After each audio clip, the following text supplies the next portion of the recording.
Donc on ne pouvait pas faire cette réunion sans aborder les questions internationales et donc avoir un grand témoin qui nous parle des questions géopolitiques internationales qui se posent aujourd'hui, pas seulement la guerre en Ukraine, l'Arménie, etc., et plein d'autres choses sans doute.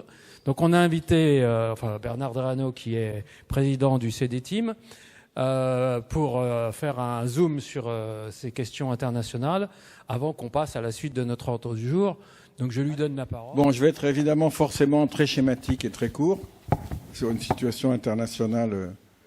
Il faudrait plusieurs jours pour en parler. Donc prévoyez plusieurs jours plus tard.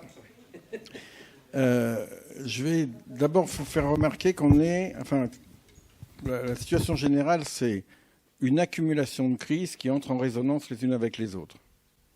Et ce n'est pas une situation conjoncturelle.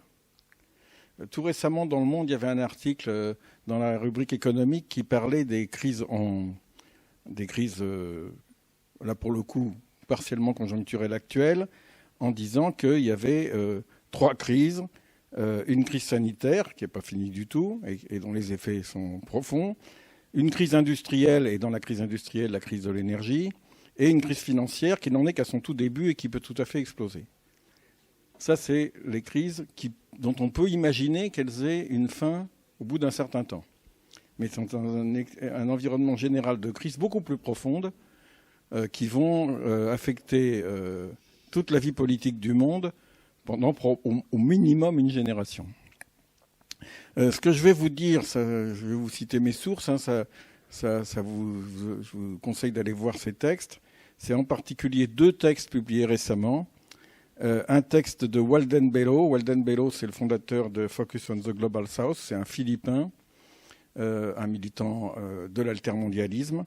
Et son texte s'appelle Les éléments extrêmes sont la nouvelle normalité et pas seulement dans le domaine de la météo. Là, vous m'entendez mieux ? Oui, donc les éléments extrêmes sont la nouvelle normalité et pas seulement dans le domaine de la météo. On le trouve sur le site du Transnational Institute et d'autres sites. Et Gustave Massia, cher à mon cœur évidemment, qui a écrit un texte qui s'appelle « Un programme d'émancipation à partir des mouvements sociaux » qui est paru dans le dernier numéro des Possibles, la revue d'Attaque, cet été. Mais bien sûr, il y a plein d'autres sources, il y a plein de choses qui sont écrites. Si on essaie de... Excusez-moi, j'arrête ce truc.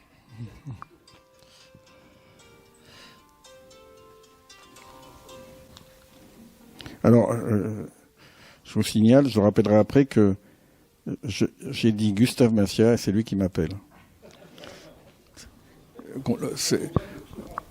C'est-à-dire le CD-Team, c'est une organisation contrôlée. Alors si on prend dans le temps un peu long, sans remonter à Mathusalem, on est à la fin d'une phase qui était celle de la victoire apparemment généralisée et permanente de ce qu'on appelle, pour simplifier, le néolibéralisme. Victoire qui a commencé avant la chute du bloc soviétique. Ça date de 79-80, cette victoire économique et idéologique, et qui n'est pas la cause de l'effondrement du bloc soviétique, mais la cause de la destruction qui s'ensuit. Dont on peut dire que cette hégémonie néolibérale du monde s'effrite et entre en crise, surtout à partir de 2008 et de la crise financière. Donc on est dans la phase où cette hégémonie néolibérale est en question. Il y a toujours un système global géré principalement par la logique néolibérale. Néolibérale, son aspect principal, c'est qu'elle est par définition inégalitaire. Et donc, on est dans une période où ce système est traversé de contradictions graves. Dans un contexte où on a des crises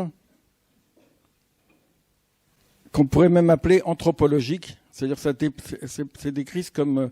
C'est plutôt des crises qui arrivent dans des délais de millénaires et pas dans des délais de siècles ou de dizaines d'années. La crise écologique, donc, qui n'est pas seulement le climat, peut-être encore plus grave la biodiversité, Et ça, c'est pas une crise dont on sort en un jour, c'est une crise dont on sort en 5 ou 6 générations. On y est rentré en une dizaine de générations. La crise anthropologique qui est due à l'irruption généralisée maintenant dans le monde du féminisme. Là aussi, ça s'articule avec les autres crises, mais c'est pas des trucs qui... Bon. Donc on a crise du système néolibéral, mais qui continue à dominer le monde, et sur fond de ces deux crises, tout à fait différentes l'une de l'autre, évidemment, qui sont dans le paysage général. C'est des crises surplombantes, disons. Alors ça a des tas de conséquences. Une des conséquences, c'est la crise du modèle démocratique. La crise de ce que nous, en Occident, on a tendance à appeler, que nos gouvernants ont tendance à appeler le modèle démocratique. Je donne un seul exemple pour vous faire comprendre. Si on va n'importe où en Afrique aujourd'hui, le terme élection est perçu comme n'importe quoi. C'est-à-dire, les élections, c'est un truc pour pouvoir renforcer les pouvoirs des corrompus. C'est pas un truc pour qu'on puisse s'exprimer. C'est un truc pour assurer le pouvoir des corrompus. C'est dit par des gens qui se sont battus pour qu'il y ait des élections. Mais ce n'est pas le seul élément de la crise démocratique. Le contrôle des médias par des multinationales médiatiques fait partie de la crise démocratique. Enfin, je ne développe pas. Elle existe dans le monde entier. Même dans les pays qui n'avaient pas la démocratie libérale. Il y a évidemment une autre forme de crise que là, dans nos milieux à nous, on comprend mieux, même si on ne l'analyse pas toujours très bien, qui est une crise inter-impérialiste. C'est-à-dire le système global politique du monde entre en crise parce qu'il y a des affrontements qu'on pourrait qualifier, pour utiliser un terme du début du XXe siècle, d'inter-impérialistes.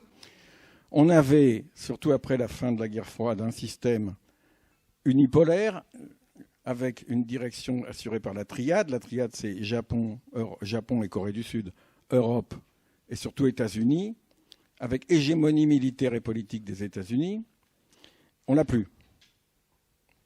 C'est pas du tout que les Américains ont cessé d'être puissants, ils sont toujours extrêmement puissants. Je vous rappelle que c'est 1/3 des dépenses militaires du monde entier, hein, les États-Unis.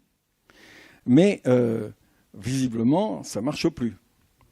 Avec évidemment des intérêts multiples, dont le principal aspect est l'affrontement entre la Chine et les États-Unis, mais dans une logique complexe. Il ne faut surtout pas imaginer comme régulé de la manière dont était l'affrontement entre les blocs de la période de la guerre froide. C'est autre chose. Ça fait plus penser, si on veut chercher un précédent historique, ça fait un peu plus penser à ce qui se passait avant la Première Guerre mondiale qu'à ce qui se passait depuis la Deuxième Guerre mondiale.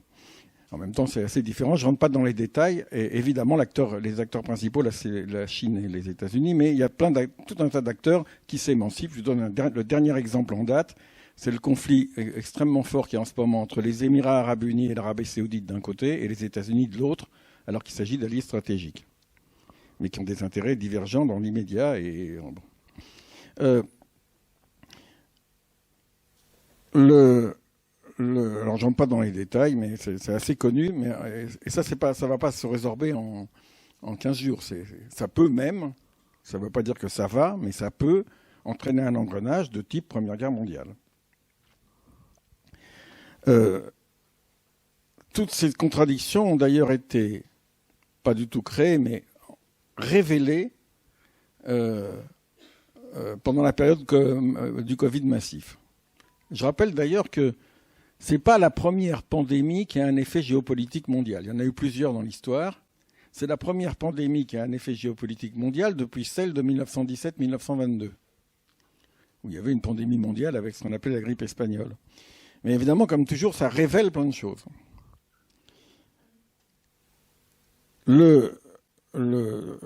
Ce contexte de crise accumulée produit plusieurs effets mondiaux qui vont se décliner de manière variable d'un pays à l'autre, évidemment. Mais on voit quand même des effets mondiaux communs. D'abord, la crise générale de ce que j'appellerais la gauche égalitaire, la gauche qui lutte pour l'égalité, qu'elle soit radicale ou réformiste, qu'elle soit social-démocrate ou révolutionnaire. Elle s'est effondrée à peu près partout, sous diverses formes d'effondrement, parce que quelquefois elle survit électoralement, mais comme force dynamique, comme force propulsive, elle s'effondre, et en particulier l'option social-démocrate, ou assimilable aux social-démocratie. Là encore, je ne rentre pas dans les détails, mais c'est un échec dans les pays développés du modèle de répartition, essentiellement social-démocrate, mais pas que, un échec des régimes supposés progressistes de la post-indépendance dans les pays coloniaux, et un profond échec théorique, non pas qu'il n'y a pas des théoriciens très intéressants, il y en a plein, mais leur discours ne passe pas.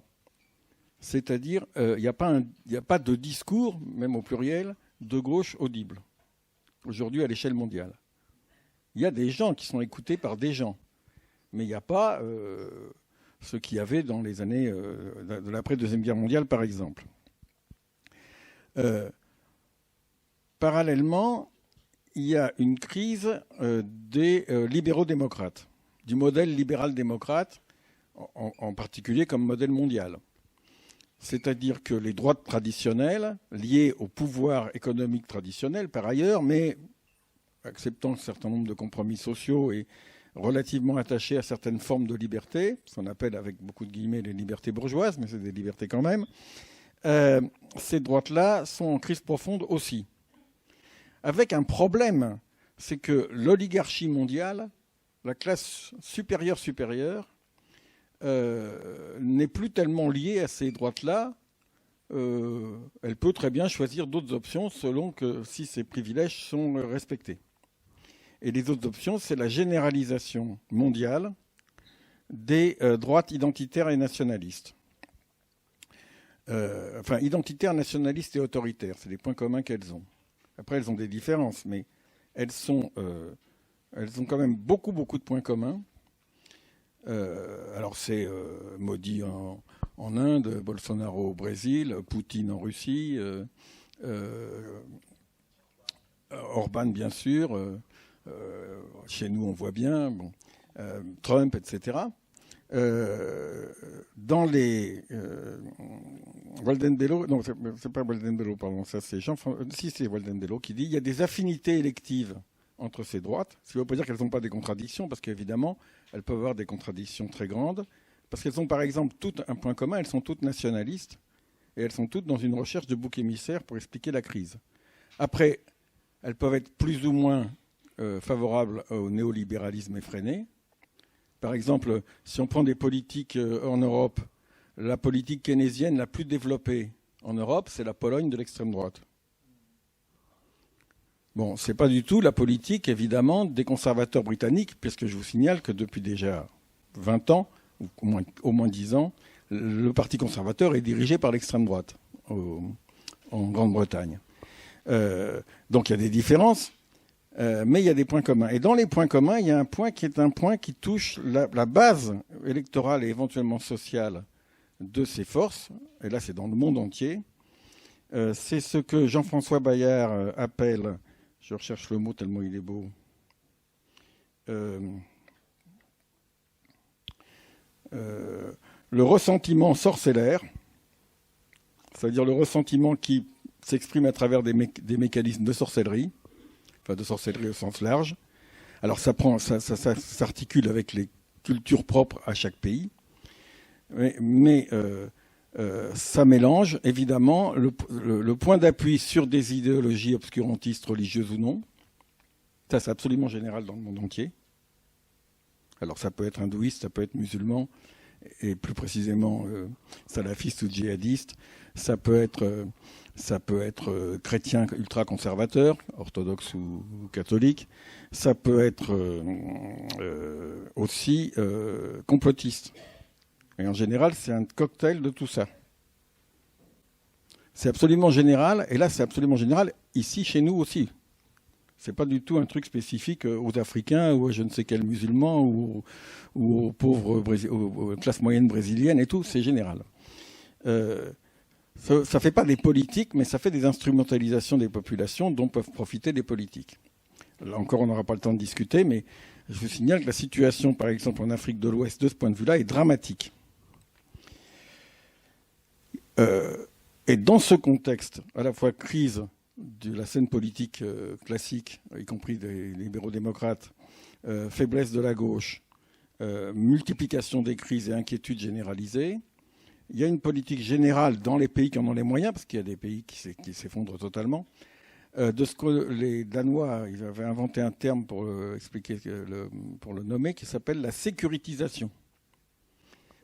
Sécurisation, c'est un peu barbare, mais ça dit bien ce que ça veut dire. C'est-à-dire tous les problèmes sont vus du point de vue sécuritaire. Quand je mets sécuritaire, je mets de la police à la reconnaissance faciale jusqu'à l'armement nucléaire. C'est une logique globale.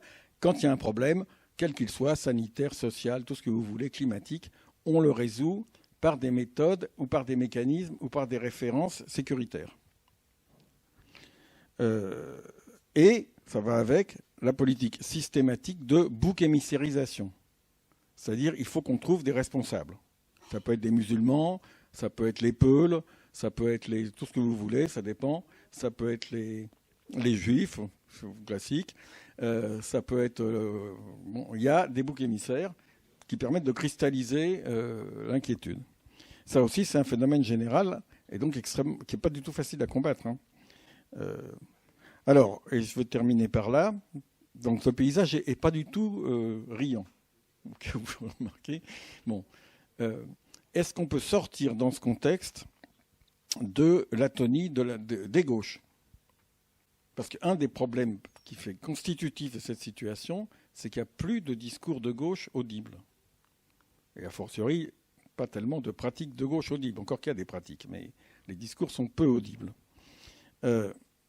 Walden Bello, il dit il faut absolument sortir de l'ancienne normalité politique. Il faut bien comprendre qu'on a changé d'époque. Il faut donc trouver des nouveaux moyens d'action, des nouveaux moyens d'expression, reformuler des paradigmes compréhensibles et repartir à l'offensive. C'est compliqué parce que si je prends nos gauches européennes, par exemple, nos gauches européennes, ça vaut pour la social-démocratie la plus molle jusqu'à la gauche révolutionnaire la plus radicale, n'ont même pas réussi à parler une seule fois sérieusement de ce qui s'est passé depuis la chute du bloc soviétique et de la fin du mur de Berlin. Sont incapables de parler de problèmes, j'en prends un, mais on peut en prendre une dizaine comme ça, sérieusement de problèmes liés à la sécurité au sens militaire du terme. Ça ne fait pas partie de l'habitus de discussion. On savent plus ou moins parler des problèmes écologiques, ça a quand même beaucoup progressé, mais est-ce qu'ils en tirent vraiment les conséquences? Et surtout, sont complètement flous sur les formes d'organisation pour agir. On a eu une vague de mouvements mondial aussi, pas dans tout le monde entier, mais un peu partout dans le monde. On a eu une vague de mouvements populaires plus ou moins spontanés, ce que certains appellent les leaderless movements, les mouvements sans leader, se traduisant notamment par les occupations prolongées de places. C'est permanent dans 40 pays de 2009 à 2019. C'est arrêté par le Covid. Ça commence en Iran. Et le dernier en date massif, c'est le Irak algérien. Mais ils se ressemblent tous et ils se copient. Et presque rien n'en est sorti de pérenne, à part Podemos, dans une certaine mesure en Espagne, qui n'est pas une réussite totale. En fait, qu'est-ce qui s'est passé? On ne sait pas très bien. On n'a pas vraiment réfléchi. Quand je dis d'ailleurs c'est dans une quarantaine de pays, je suis sûr que vous auriez du mal à dire dans quel pays c'est. On a quelques éléments qui montrent qu'il y a du neuf qui se crée. Je vais prendre deux exemples que je prends souvent et que je vois toujours mes interlocuteurs un peu ébahis quand je dis ça. Des victoires à des élections municipales de coalitions radicales féministes dans 2 grandes villes européennes, dont une capitale. Non, Madrid, il y a eu, mais ça a été... Non, Zagreb et Graz. Et Graz, en Autriche. D'ailleurs, en Autriche, maintenant, on ne dit plus Graz, on dit Leningrad. Mais... Parce qu'en Autriche, c'est une liste sous étiquette communiste, qui est une liste écolo-féministe, mais qui a été élu sous l'étiquette communiste. Bon, alors il y a d'autres cas. Hein. Évidemment, par exemple, ces listes-là avaient été prendre exemple sur Ada Colau en Espagne. Pardon, en Catalogne. Mais là, il y a eu un autre problème qui est la question du nationalisme catalan. Enfin bon, les contradictions se multiplient. Il y a évidemment dans ces pratiques, dans ces avancées relatives et dans certains mouvements sociaux et dans certains mouvements, le mouvement climat, des choses comme ça, des tas de choses à apprendre. Mais comment est-ce qu'on fait ? Où est-ce qu'on recueille tout ça et comment est-ce qu'on en fait des forces matérielles pérennes ? En fait, on ne sait pas bien. C'est ce qu'il nous reste à faire. À commencer par en discuter, en débattre et bien comprendre ce qui se passe. Vous avez remarqué que j'ai pas parlé de la guerre en Ukraine qui occupe personnellement actuellement 80% de mon temps. Mais on aura, si vous voulez, l'occasion d'en parler. Mais bien entendu, ça s'inscrit comme une espèce de point ultra chaud de cette combinaison de crises.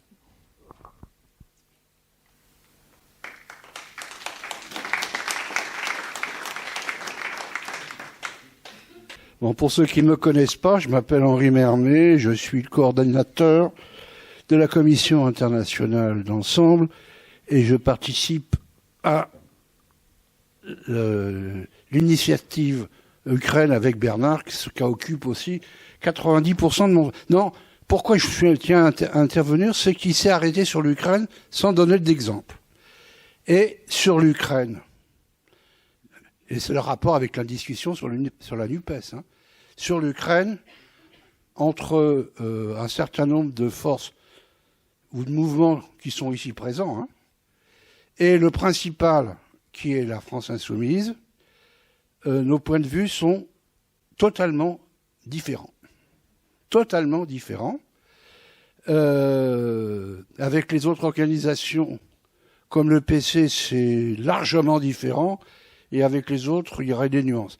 Alors, le résultat des courses, c'est que les questions internationales sont importantes en tant que telles, et ça a des relations aussi avec la politique telle qu'elle se fait. Conclusion des courses, c'est que, compte tenu de l'importance des désaccords, tout ça a été mis au frigidaire. On n'en parle pas. On n'en parle pas, comme si ça n'avait aucune conséquence. Et à supposer qu'on arrive un jour, ce qui a été dit ce matin, arriver au pouvoir, vous comprenez bien que ça nous tomberait sur la figure immédiatement. Et le fait de ne pas affronter cette difficulté ensemble, et c'est des grandes difficultés, hein, pour un certain nombre de... je vous conseille de lire la dernière résolution du parti de gauche sur l'Ukraine, où en gros, nous sommes en présence de l'affrontement de deux impérialismes aussi méchants et aussi dangereux l'un que l'autre. Il n'y a pas un agresseur et un agressé, il y a deux exactement sur le même point. C'est lourd, hein, quand même, c'est lourd. Alors, le fait de ne pas... Enfin, c'est très compliqué de ne pas en discuter. C'est très compliqué d'en discuter, mais ne pas en discuter, c'est refuser la réalité. Alors, une fois que j'ai dit ça, je n'ai pas de solution, mais vous comprenez la difficulté que ça représente. J'ai une seule petite question. Je voudrais savoir, est-ce que cette succession de crises dont tu fais allusion ne concerne-t-elle pas que le monde occidental, principalement ce monde occidental? Et deuxièmement, est-ce qu'elle n'incarne pas cette défiance qu'il y a entre les anciennes colonies et ces métropoles qui, pendant longtemps, de par leur impérialisme, ont asservi les anciennes colonies? Oui, bonjour Bernard. Merci beaucoup pour ce panorama. Moi, je rebondis sur la question qui vient d'être posée.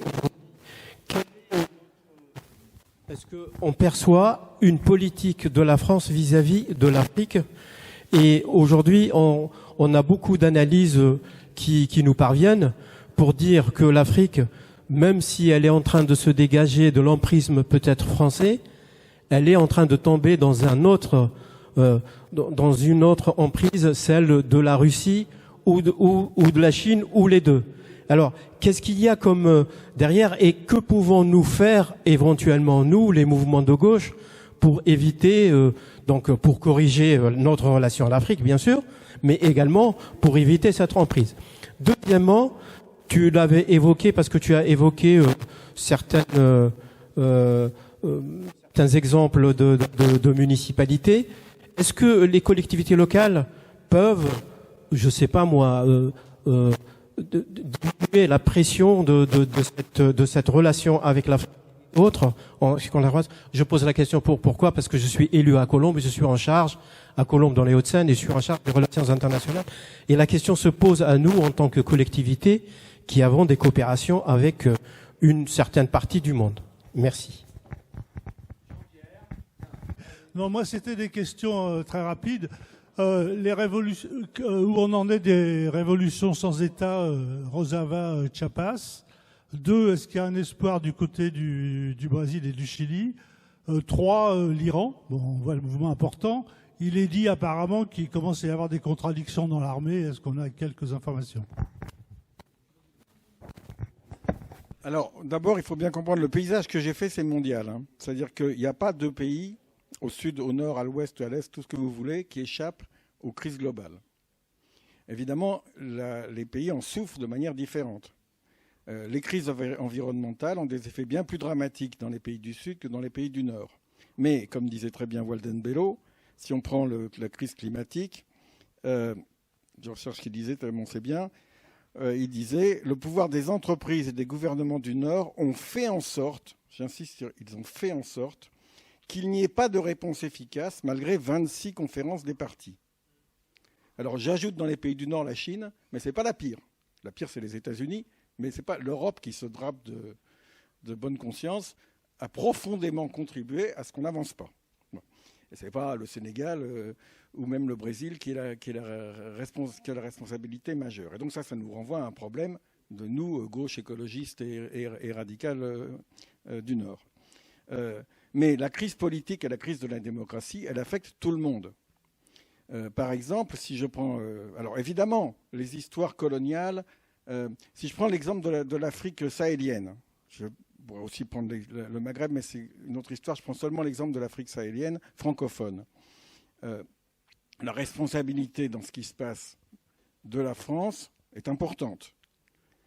La responsabilité des élites, largement, y compris élites militaires, largement formées et façonnées par les Français, est considérable.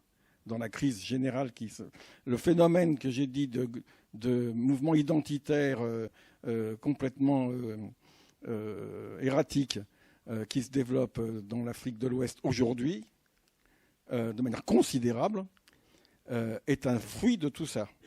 Mais il ne faut pas faire comme s'il n'existait pas. Les militaires qui prennent le pouvoir aujourd'hui dans le désarroi général dans 3 pays d'Afrique n'ont aucune solution et sont principalement, pas forcément tous, mais principalement intéressés par le pouvoir. Et par contre, nous avons aujourd'hui, par exemple, une bouc émissérisation des Peuls dans toute la zone. Ce qui fait que ça renforce considérablement les djihadistes qui n'avaient pas de base sociale et qui maintenant en ont une. Enfin, vous avez tous ces phénomènes de dislocation, et donc ça ne se résume pas, malheureusement, aux responsabilités coloniales ou postcoloniales, même si bien sûr elles existent. Est-ce que ça veut dire que l'Afrique est destinée à tomber dans les pattes d'un autre impérialisme? D'abord, la Russie n'a pas les moyens d'être un impérialisme mondial. Mais par contre, elle a les moyens d'envoyer des tueurs. Je dis bien des tueurs, pas des soldats qui sont capables de réduire militairement les djihadistes. On a l'expérience de la Centrafrique, on sait ce que ça vaut Wagner. Par contre, la Chine a les moyens de créer de nouvelles formes de domination impérialiste qui, évidemment, seront différentes de celles de la France, mais en même temps ne sont pas favorables sur le long terme aux pays dominés.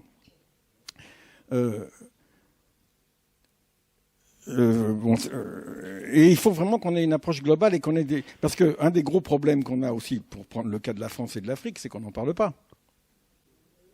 On n'en parle pas entre nous. Si on compare la situation d'aujourd'hui par rapport à notre intérêt pour ce qui se passe en Afrique de l'Ouest ou par rapport à notre intérêt pour ce qui se passe au Maghreb avec la situation il y a 30 ans, on en parle juste 20 fois moins. Je ne sais pas si vous avez remarqué. Bon. Alors, est-ce qu'on peut faire des choses au niveau local? Oui. On en a fait et il faut continuer.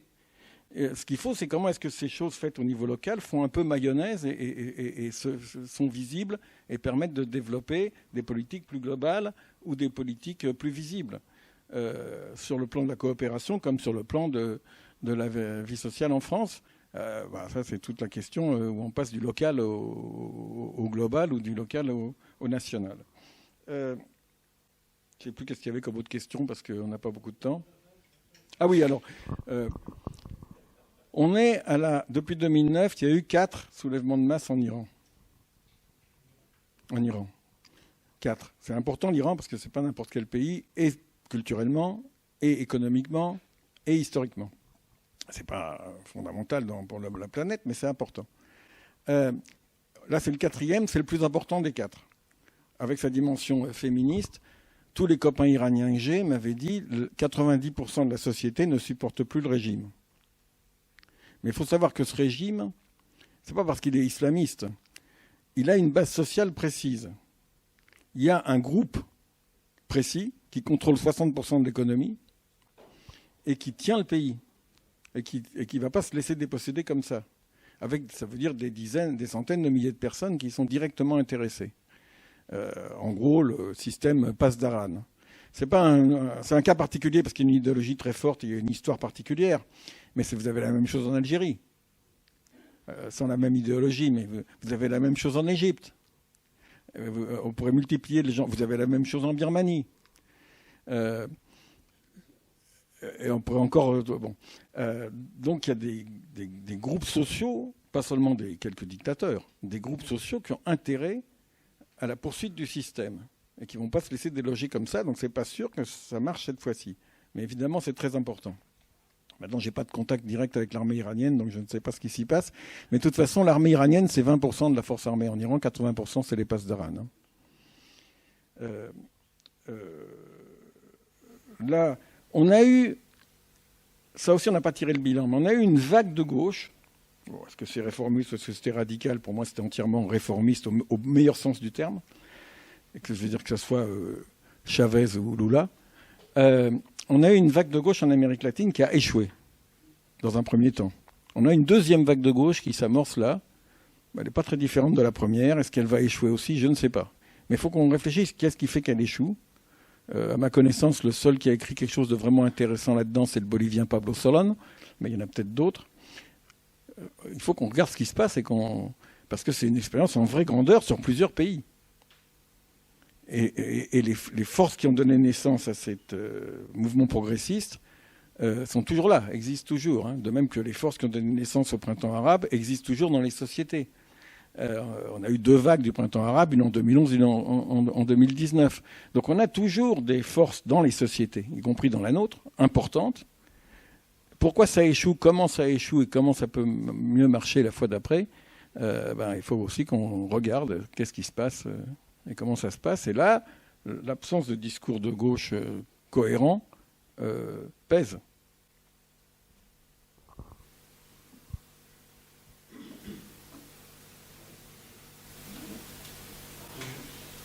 Je ne sais pas si on va continuer. On passe à l'autre partie. Tu as évoqué les difficultés de la droite. Nous, on a Macron. Sociologiquement, il fait la politique des riches, 1%, ou des très riches, 0,1%. Par ailleurs, il détruit les services publics et c'est l'ennemi numéro 1 des biens communs, ciment de la population. Dérouille les pauvres et tous les autres citoyens. En dehors de l'asservissement au grand capital, quel est l'avenir de Macron dans une telle difficulté au niveau mondial? Ses références économiques, où nous emmène-t-il? Là, c'est un vaste débat que vous allez continuer à avoir. Et qu'on va continuer à avoir. Mais disons ce que j'appelle la droite libérale démocrate, c'est-à-dire qui est libérale au sens néolibéral, pas au sens liberté, au sens néolibéral, économie de marché, dictature du marché plutôt pour être plus précis, concurrence totalement faussée et totalement non libre, hein, c'est ça le néolibéralisme, valorisation des inégalités, mais néanmoins démocrate, respectant un certain nombre, il y a de l'autoritarisme, mais quand même globalement respectant relativement les procédures démocratiques, disons, ou certaines procédures démocratiques. C'est pareil pour Biden, hein, c'est pas très différent. C'est pareil en Allemagne, encore qu'il y a une petite différence parce que c'est une social-démocratie qui est encore un peu social-démocrate et qui a des comptes à rendre. Mais c'est pareil dans la majorité des pays avec plus ou moins de nuances. C'est continuer, ils vont continuer. C'est dans l'intérêt de classes dominantes, c'est dans l'intérêt supposé des classes moyennes supérieures, et c'est souvent soutenu par une partie de classes moyennes inférieures, voire de classes populaires, qui aspirent à de la stabilité et qui préfèrent une stabilité assurée par cela que par une extrême droite qui pourrait être plus favorable au service public, mais plus conflictuelle. Avec la multiplication des crises, la demande de stabilité, j'irais même jusqu'à dire d'autorité, monte dans toutes les sociétés. Mais c'est normal, puisqu'on a peur. Le problème, c'est qu'on a raison d'avoir peur. Ce n'est pas un fantasme, la crise. La canicule de l'été dernier, ce n'est pas un événement anormal. C'est l'événement normal de la nouvelle normalité. La crise énergétique, ce n'est pas un phénomène anormal. C'est ce qui va se passer pour la génération qui vient. Donc, effectivement, on peut comprendre. Mais même sur un autre plan, la mise en cause du patriarcat, ça ébranle la moitié de l'humanité, dont je fais partie. Mais ça ébranle. Donc ça crée des phénomènes de peur. Donc ça entraîne des demandes soit de stabilité, soit d'autorité, soit les deux. Et la droite libérale démocrate compte là-dessus. Bien, merci Bernard, c'est évidemment passionnant. Et on pourrait continuer pendant des heures, sans doute.